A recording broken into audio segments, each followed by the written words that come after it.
Hi everyone, this is the second video for section 9.2, solving equations using rational numbers. So now we talked about kind of the basics of how to manipulate equations, which is what we typically do. Let's talk about how to use models to do it, right? We all know how to manipulate equations. We all, like I mentioned before, we all know how to do college algebra. So we can use models. And so the model that we're going to use is algebra tiles. So this is discussed on page 340 of the book. So go ahead and check that out if you haven't already. So when we use algebra tiles, we've used, what were those called? Sine tiles? Let me go back and check. Oh, here we go. We used what they called integer counters in chapter 8, where we had a plus chip essentially and a minus chip. And we had these counters to represent positive and negatives. So we're going to have the exact same thing with these algebra tiles.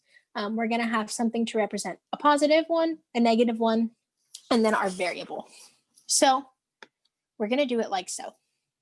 So the first thing that we do when we use a model is we set up the model. And the way that we do this with algebra tiles is we have 6 x's on one side. So we're going to have an x. So in the book, they have this green plus tile that represents the variable. I'm just going to go ahead and put x's. I'm going to draw them in a way that might seem funny to you. It kind of looks like a cursive X. So I'm going to draw them like this just so we know that they're x's and not multiplication signs. So we have 6 x's and a plus to represent 6x plus 1. And we're actually going to say that that's equal to negative 11. So we're going to have 11 negative signs on the other side. So what we want to do, remember, is that we want to always isolate x. And so typically, the way that we think of this is by starting by isolating the term with the variable by adding and subtracting terms. So what that means is that we're just going to have x's on one side. So in order to get rid of that plus that's on the left side of our equation, we are going to add in a negative tile to both sides. So the second thing we do is we add a negative tile to each side. And the reason that we do that is because this forms a 0 pair. I'm going to denote that in red. So this is a 0 pair. So they cancel each other out, right? 1 and negative 1 are additive inverses, so they sum to 0. This forms a 0 pair just like it did in chapter 8 when we talked about adding and subtracting integers. So the third step is to remove 0 pairs. And so we remove the 0 pair from the left side, right? The left side now just has these 6 x's, and the right side doesn't have any pluses. It only has negatives. Doesn't have any positive signs. It only has negative signs. So there's no 0 pairs to remove there. So now that we just have x's here on the left side, we can make 6 groups. So we have 6 x's, and we can divide essentially by 6 by saying we're going to make each x its own group. Okay? And so what we want to do is we've already divided our left side into 6 groups, 1 for each x, and we also want to divide our right side into 6 groups. So we have 12 things here. So I'm just going to use a partition model like we normally would and say, okay, I have 1, 2, 3, 4, 5, 6, 7, 8, 9, 10, 11, 12. So now I've used all of them. So what we did here was we divide each side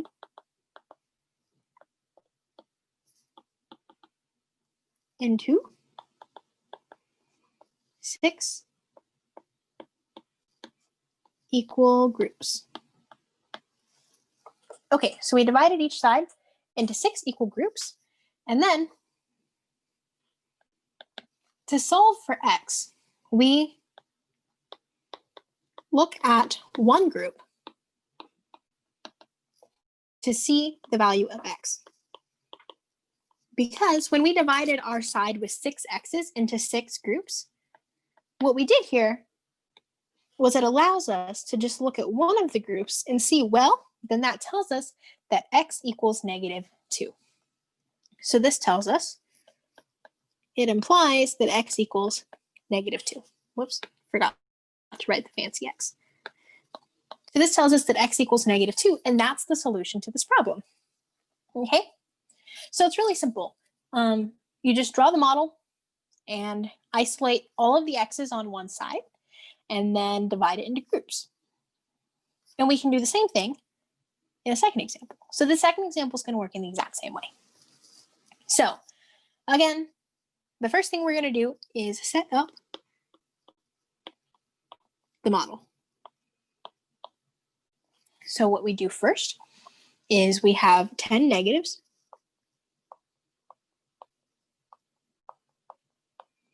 Here on the left side, and this is going to equal 3 positives and 13 y's. How am I going to draw the y? Well, we'll keep doing the fancy letters.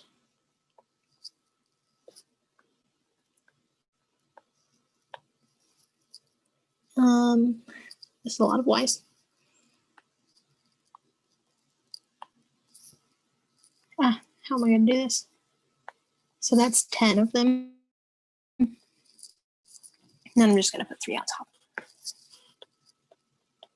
Okay, there we go. Okay, so we set up our model. And now remember that we want to get all of the y's by themselves.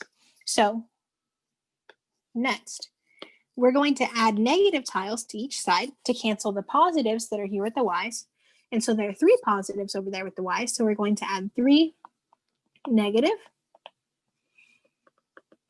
tiles to each side.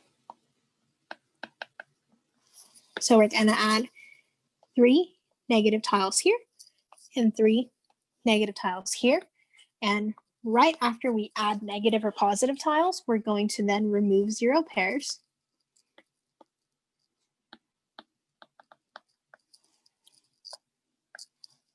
So this is 1 0 pair, 2 0 pairs, and 3 0 pairs. So those all cancel. And now on our left side, we only have negatives, so there's no positives to cancel out. So then we're going to divide each side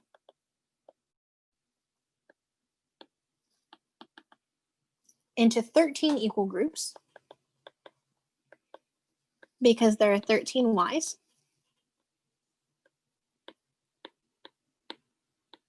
So we're going to divide each side into 13 equal groups. So we have 13 y's, and that's what we care about. So I'm going to write the y's first. 2, 4, 5, 6, 7, 9, 10, 11, 12, 13. Barely had enough space. So we have 13 y's. And then we have 1, 2, 3, 4, 5, 6, 7, 8, 9, 10, 11, 12, 13 negative signs. So that works out really nicely because then with each of these y's, I will have 1 negative sign, right? We could do it using a partition model. But because there's exactly 13 of each of these, they match up 1 to 1. And then lastly, to find the value of y, just like before, we consider one group to see the value of y. So we look at one group down here. Well, one group up here, doesn't matter which one we look at. So this tells us that y equals -1. We have 1 negative tile. So y equals -1 is our answer. And so this is how you use algebra tiles. So it's the same thing as our integer counters that we used in chapter 8. We just add a variable for x. Okay, so this is all of the modeling that we're going to do. So on the next page and in the next video, we'll just work on some equations that don't use models.